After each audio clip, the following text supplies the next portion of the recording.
فاذكروني أذكركم واشكروا لي ولا تكفرون يا أيها الذين آمنوا استعينوا بالصبر والصلاة إن الله مع الصابرين. Seperti kita ketahui bahwasanya hati itu adalah raja dalam tubuh seseorang. Taib. Oleh karena itu kita semua berusaha untuk membentengi hati kita, berusaha untuk membersihkan, mensucikan hati kita. Dan hal itu sering kita kenal dengan istilah apa? Tazkiyatun nufus, mensucikan jiwa kita. Dan ini perlu. Orang yang benar-benar perhatian terhadap kesucian hatinya, kebersihan hatinya, maka dia akan sukses. Allah Subhanahu wa taala menjelaskan di dalam surat Al-A'la, qad aflaha man tazakka. Sungguh sukses, aflaha, beruntung orang yang mensucikan apa? Jiwanya. Di dalam surat Asy-Syams Allah Subhanahu wa taala berfirman, bersumpah dengan sesuatu yang berpasang-pasang. Wasyamsi waduhaha wal qamari idza talaha. Bersumpah dengan matahari dan bulan.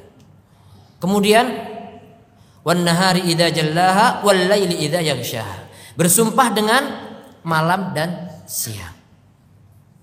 Kemudian selanjutnya wal laili idza yasha wan nahari idza tajalla wa ma khalaqadz dzakara wal untha inna la.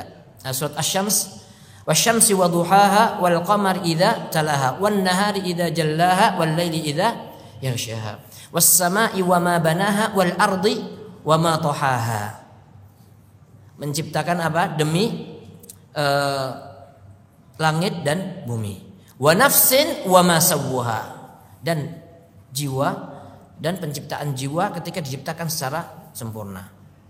Kemudian selanjutnya fa alhamaha fujuraha wa taqwaha. Kemudian Allah Subhanahu wa taala mengilhamkan di dalam jiwa seseorang itu apa? Jalan yang baik dan jalan yang tidak baik, jalan yang buruk. Fa alhamaha fujuraha wa taqwaha. Setelah itu Allah jelaskan qad aflaha man zakkaha wa qad khaba man dassaha. Sungguh sukses, beruntung orang yang mensucikan dirinya, mensucikan jiwanya, dan sungguh rugi orang yang mengotori. Mengotori dengan apa? Dengan perbuatan maksiat, dengan kekufuran dan sebagainya. Dari sini kita bisa mengambil pelajaran bahwasanya keberhasilan atau kesuksesan seorang itu kembali kepada hatinya tadi. Ketika seorang berhasil mensucikan dirinya, mensucikan jiwanya, menjaga kesucian dirinya, maka dia akan sukses. Taib. Sekarang kalau kita perhatikan di sekeliling kita, realita kita akan dapatkan banyak sekali orang-orang berusaha untuk mensucikan dirinya dengan berbagai macam cara. Kalau kita perhatikan, ada di antara mereka yang berusaha untuk mensucikan dirinya dengan cara apa? Menyendiri misalkan di sebuah tempat, di tempat tertentu, meditasi atau melatih diri. Seolah-olah dia sedang berkholwah, berdua dengan Allah Azza wa Jalla. Landasannya apa? Landasannya adalah bisikan-bisikan, pikiran-pikiran, khayalan-khayalan, bahkan mungkin terkadang bisikan-bisikan dari setan sekalipun. Tujuannya apa? Ingin mensucikan diri, ingin supaya mendapatkan ketenangan, menyendiri tempat tertentu. Atau mereka yang berusaha untuk melafadzkan zikir-zikir, kemudian bergoyang-goyang, bahkan sampai berlebihan, sampai seolah-olah kesurupan. Dan itu mungkin sebagian antum pernah melihat hal seperti itu. Atau ketika seorang merasa ketika dia sudah mendapatkan sesuatu yang tidak didapatkan oleh orang yang lain. Misalkan dia menyingkap sesuatu, nggak tahu namanya apa, kemudian merasa seolah-olah akhirnya dia merasa dekat dengan Allah dan sebagainya, sampai akhirnya nggak sholat misalkan. Kenapa? Karena tingkatannya sudah berbeda dengan orang yang lain. Sampai akhirnya nggak sholat karena merasa dirinya sudah berada di tingkatan yang lain. Tentunya yang seperti ini justru akan mengotori hati. Orang yang paling suci adalah Rasulullah Sallallahu Alaihi Wasallam, dan beliau sholat. Loh, kalau bisa kok ada orang yang merasa dirinya suci kemudian malah meninggalkan sholatnya, justru berarti dia sedang mengotori hatinya. Ada juga sebagian kaum muslimin yang mengukur kebersihan hati itu dari muamalah dia terhadap sesama manusia. Jadi yang diperiksa adalah sifat-sifat yang jelek, misalkan seperti sombong, ujub, takabur, ya, kemudian iri, dengki dan sebagainya. Itu semua dipelajari, kemudian berusaha untuk meninggalkan hal-hal tersebut. Kalau melihat muamalah antara diri dengan orang lain, misalkan tidak suka marah, bisa mengontrol emosi dan sebagainya, maka seolah-olah dia sudah mendapatkan ketenangan dan merasa seolah-olah sudah bersih hatinya. Atau ketika seorang bisa menjaga lisannya, karena memang penilaian seorang terhadap hati itu biasanya dari mana? Dari lisannya. Orang itu akan tampak hatinya dari mana? Dari lisannya.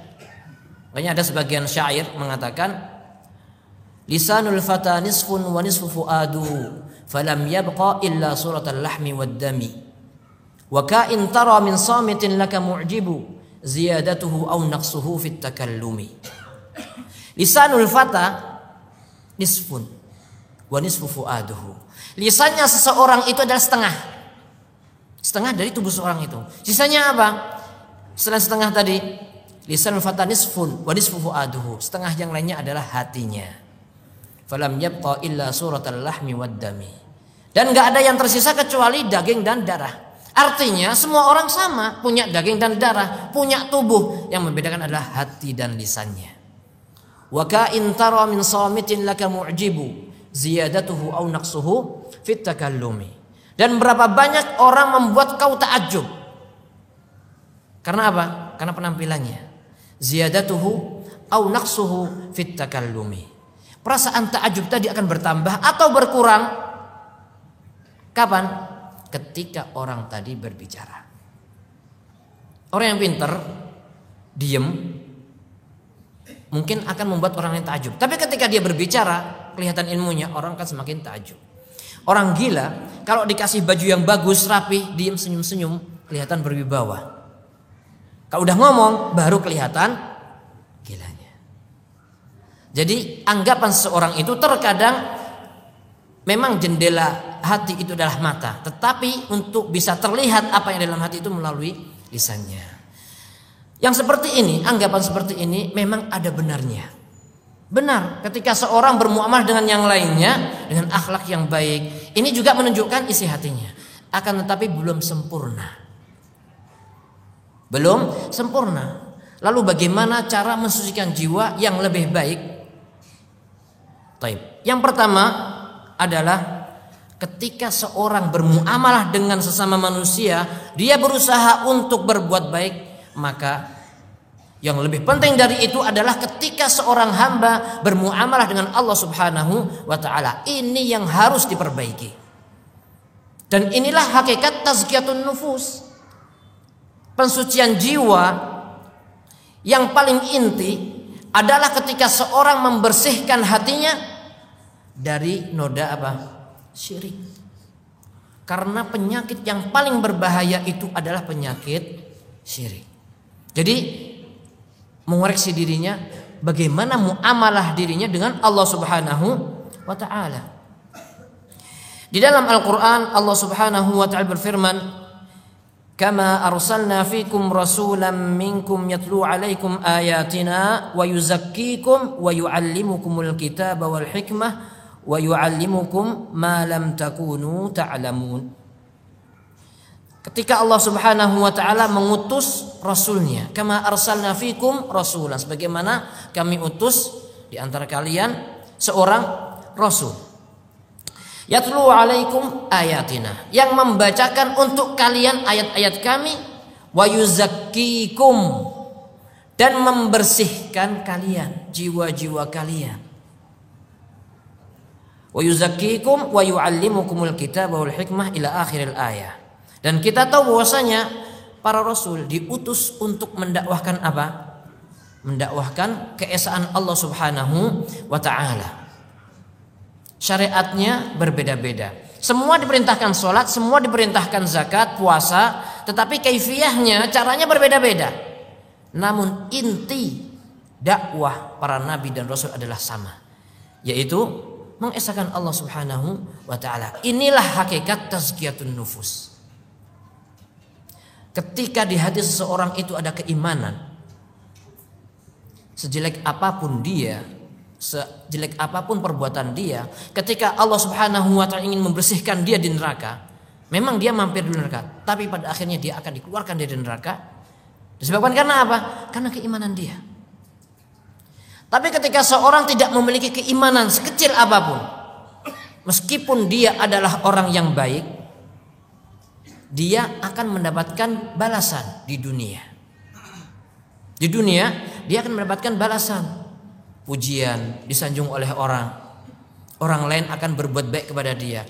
Akan tetapi ketika dia tidak mengenal Allah Subhanahu wa taala, tidak mau beriman, maka ketika dia meninggal dunia, tidak ada di hadapan dia kecuali neraka. Na'udzubillah min dzalik. Inilah mahalnya tauhid, inilah mahalnya petunjuk. Dan kenikmatan Allah Subhanahu wa taala yang paling besar adalah nikmat hidayah, petunjuk ini. Dan tidak ada musibah yang lebih besar kecuali dicabutnya nikmat yang satu ini.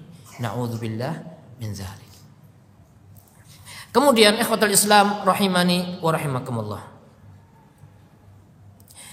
Di dalam surat An-Nazi'at, Allah Subhanahu wa taala mengisahkan dakwah Nabi Musa alaihissalam kepada Fir'aun. Di antara perintah Allah Azza wa Jalla mengatakan kepada Nabi Musa alaihissalam, dakwahi dia, innahu tagha, sesungguhnya dia melampaui batas. Faqul hal laka ila an tazakka, maukah engkau wahai Fir'aun untuk mensucikan dirimu dari perbuatan kezaliman, kesyirikan dan sebagainya.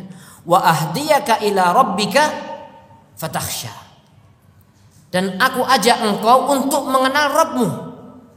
Fatakhsha, maka kamu akan takut kepada Allah Azza wa Jalla. Jadi ayat ini mengajarkan kepada kita bahwasanya ketika seorang hamba semakin dia mengenal Allah Azza wa Jalla, semakin dia memiliki rasa takut, memiliki rasa khasyah. Ketika seorang hamba takut kepada Allah Subhanahu wa taala, maka dia akan takut berbuat maksiat, takut berbuat zalim, baik zalim kepada dirinya maupun zalim pada orang lain. Dengan apa? Dengan mengenal Allah Subhanahu wa taala. Jadi kembali kepada apa? Kembali kepada tauhid.